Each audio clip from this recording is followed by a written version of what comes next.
kingdom of heaven is like a treasure in the hidden field. Magandang buhay mga katingats. Welcome back sa ating treasure marker analysis, partial analysis. Lamang ito ng inyong pinadalang video at pictures. Bago tayo magpatuloy, shout out muna tayo. Right, shout out muna tayo kina Banakon Big 5, kay Big Michael Paguti, Glenn Mario. Shout out kay Vince Macabio, kay user QY7, kay Samuel Flores, Desiderio Lamsin, kay Dilberto Umbak, Golden Nature, Archie Batak. Shoutout kay Jero Mendoza, Ronnie, kay Robert Cabunilas, Peps Gilmar. And lastly, shoutout tayo kina user GN500, kay user SG3, okay, kay Delbrook Kayanong, and lastly kay user UH2 at Daryl Mundas, at sa mga hindi nabanggit na pangalan, shout out sa lahat tayo na ngayon magpatuloy sa ating analysis. Okay mga kadiyats, ito yung padala sa atin na of course man-made engraved letters and number. Merong marka na FR at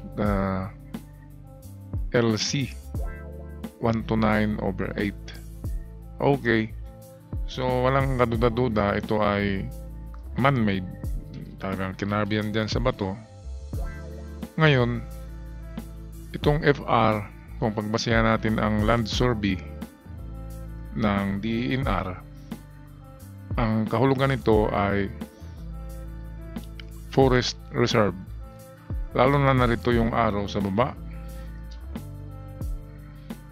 ganyan yan. Kapag DENR, meron talaga silang arrow sa baba ng litra, at ang gitna nito ay pwedeng merong pako yan na bronze, at pwede ring tuldok lang nilagay nila dyan. Itong 129 sa DENR, ito yung mga degrees of bearing ng longitude, latitude, pero hindi natin alam kung northeast or southeast yan. At meron siyang LC, hindi rin natin alam kung anong abbreviation ng LC. Okay, pwedeng abbreviation ito ng pangalan ng surveyor. Halimbawa, Lando Corneto, ganyan. Kaya nilagyan ng LC. Ngayon, meron akong nakita nito, katulad nito, pero ang marka ay MR naman. Doon ito sa isla. MR, and then meron din siyang arrow. Ganito rin. And then meron siyang ganyan sa gitna. And then meron din siyang mga degrees na nakalagay. Halimbawa 300/10, ganyan. So ang kahulugan ng MR ay mineral reserve. Kaya makikita ito sa mga isla. Kasi ang mga isla, lalo na dito sa Dinagat Island, ay mineral reserve yan, ang mga isla dyan. So MR for mineral reserve. Ang FR is forest reserve. Matagpuan ito ng mga marka, itong FR, sa mga gubat, kasi forest. So kung forest reserve, ibig sabihin hindi dapat puputulin ng mga kahoy dyan, kasi naka-reserve siya na forest. Hindi siya dapat maging habitat or farm ng tao. Naka-reserve lang talaga yan na lupa para sa forest, para sa ecosystem. Okay, ngayon merong hindi maniniwala na ito'y marker ng DENR. Ngayon, punta tayo sa kahulugan nito kung ito'y nasa Japanese. Kung ito'y sinulat ng Hapon, okay, iba na ang kahulugan. Ito'y nagtuturo na ng treasures. Okay, kaya atin tingnan. Atin yan. Takpan na yan. Okay, so halimbawa, Hapon talagang sumulat nito. Kung hindi kayo maniwala, okay, hukayin nyo. Pero ito yung ating pag-decode nito.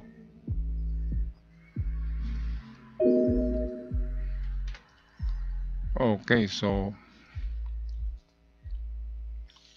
ang FR sa Japanese code, lalo na kapag F,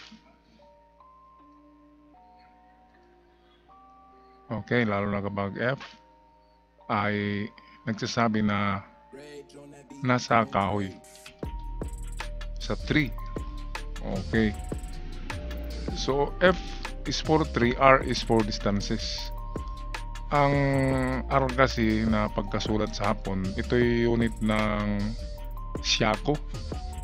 Siako or ang Siako ay parang 1 meter yata. Mahigit. Medyo mahaba ang Siako. Siako ay unit of distance sa Japanese. R ang simbolo nito, R. So ang F is kahoy. Ibig sabihin may distansya ang kahoy sa bato na ito. At ang magtuturo ng kahoy ay itong arrow. At itong parang Z or LC ay down in the big rock. Ang C ay rock, ang Z ay down, kaya hanapin ang pababa na lupa. So kung ang pababa ay sa harapan, ay mapapunta rito ang pababa, dito kayo pupunta. At kung dito naman sa arrow ay eksakto, doon talaga ang direksyon nito. 1 to 9 is the distance. Ang 1 to 9 can be feet or meters. So dalawang distansya yan. Convert nyo ang feet sa meters na 1 to 9. At itong over is lalim. So ang lalim hindi naman pwedeng 8 feet. Kasi kung 8 feet ay ang babaw naman, diba? Parang 2 meters mahigit lang yan. So hindi ito feet na unit. Sigurado tayo na ito yards or meter. So yards or meter na ito. Kasi ang babaw-babaw naman ng pagkabao ng 8 feet lang. So ayan. Meron tayong distansya 1 to 9 meters or yards papunta rito. At ang lalim niya ay 8 meters. So ang lalim niya ito 8 meters. Ngayon kung ang pababa na lupa dyan ay dito na banda, so dito tayo pupunta. Ibig sabihin ang arrow na ito ay reverse. Reverse arrow yan. At kung ang pababa ay dito sa harapan tayo pupunta. Distansya 1 to 9 yards or meters. Over, ito yung depth, yung deep niya, so lalim, over 8 meters or yards. So yan na paglikod niyan kung Japanese ang nagsulat niya na nagbao ng treasures. Okay, pero kung ito'y sa DNR, so forest reserve siya. Meron akong nahalata dito, merong maliliit na marka. Ito arrow na nakatayo.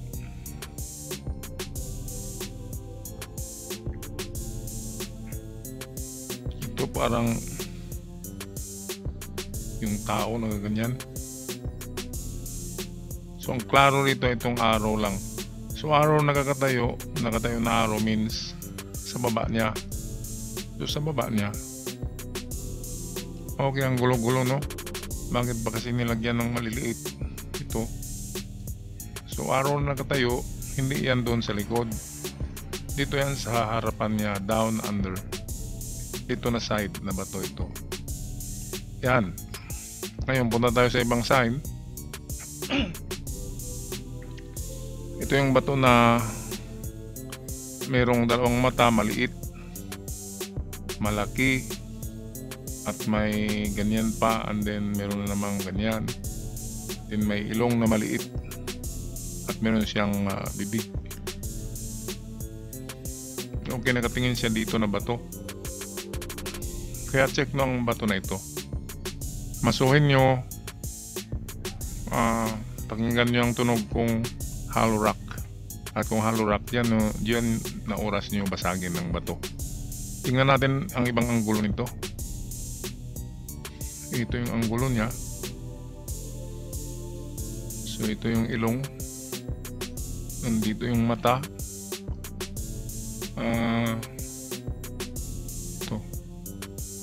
Parang owl siya, parang kwago, nagaganyan, no? Ayan. So ibang tinitingnan niya, hindi itong bato na ito. Sa dito na anggulo, ang tinitingnan niya ay ito. Mayroon palang marka dito, ito. Ganyan yata yan, no? So wala nang ano, ito na yun. Itong bato rito ang tinitingnan nitong mata na malaki. Mayroong marka dyan, no? Naputo lang ito. Ganyan siya, yan. Parang dalawang araw. Kaya dito kayo mag-concentrate ito. Tanggalin nyo ang bato kung malaki, biyakin nyo. At hukayin nyo ang baba nito. Siguradong mababaw lang yan dahil ito'y creek. At ito, nagbabadya na to. Malapad at pakinis na bato yan. Napakakinis niya, oh, malapad at mayroong dot. So pwedeng itong tinitingnan ng maliit na mata. Ayan. Meron pang ganyan, no? So ito, basagin nyo na ito. Itong bato na ito kasi malapad siya, makinis. Pwedeng semento lang yan. Okay, so dalawa lang ang tinitingnan ng mata, ito at ito may sign din. Pero ito, kung araw ito, nakaturo siya dito na bato. So ito talaga ang malaking porsyento na meron. So ito yung una. Ito yung una. Pangalawa yung i-search ay ito.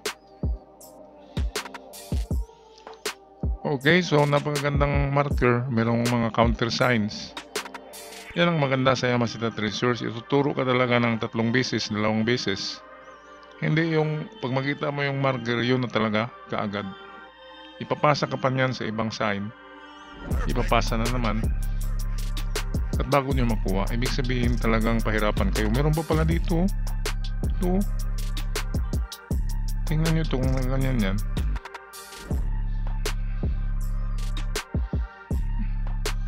Yan. Ito ay parang king. Gold. Gold ang kahulugan. So, may mga araw na nagkaturo dito. Ang sabi mayroong king. So kung wala dito, ay dito talaga yan na bato. Dahil malapad dito ay pwedeng takip lang. Pwedeng wala sa loob niya. Merong dot, ibig sabihin under. Okay, so yan lang ang analysis ko mga katiyat sa inyong site. Dagdag nyo na lang sa inyong sariling analysis. At huwag kalimutan, mayroong Supreme Decoder ang ating Panginoon. Ako'y magpaalam na. Maraming salamat at ingat kayong lahat. Perfect. Perfect.